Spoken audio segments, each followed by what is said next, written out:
In this episode, I hold a bowl, I tell a cat to go away, Go away, cat. I stare at the ceiling, and I show you how to make some ridiculously easy truffles.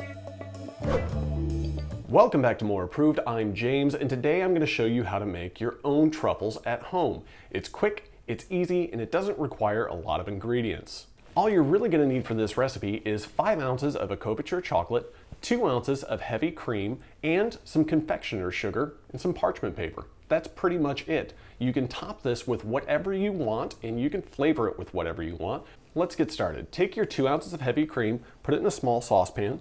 This saucepan's a little bit big for this recipe. However, you gotta work with what you have. A smaller saucepan would be better. We're just gonna steep this really quick, so when we start seeing some bubbles coming up, we're basically just heating it. So we start seeing some bubbles coming up, we're gonna go ahead and take that off the heat, pour that into our chocolate, and whisk it up. All right, my chocolate mixture is nice and smooth and well incorporated. I'm gonna go ahead and put this in the fridge until it's like fudge. So basically, we're letting it cool off, and before the point where it sets solid, we wanna make sure we're pulling that out. While our chocolate is in the refrigerator, I'm gonna go ahead and get started on plating. I'm just gonna use a little bit of cocoa powder and sprinkle that on a plate.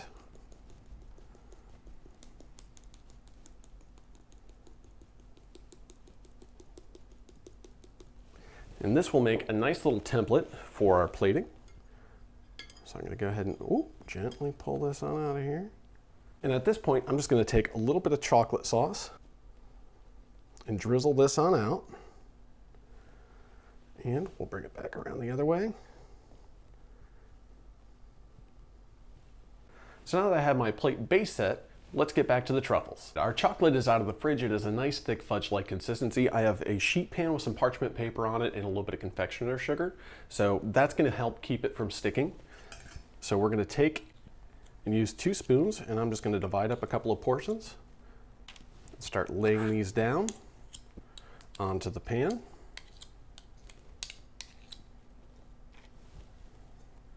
You can also use a melon baller with this if you're not confident with using 2 spoons. But they don't need to be perfect. We're going to be balling these up in just a second.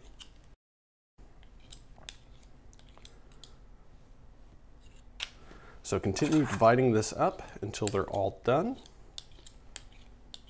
This step is pretty easy. What you're going to want to do is take a little bit of that powdered sugar, coat your hands, and you're going to take your chocolate, you're going to start balling it up.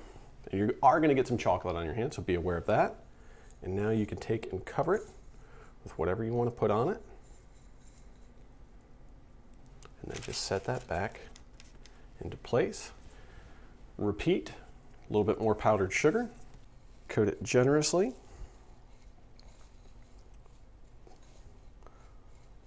Push that together.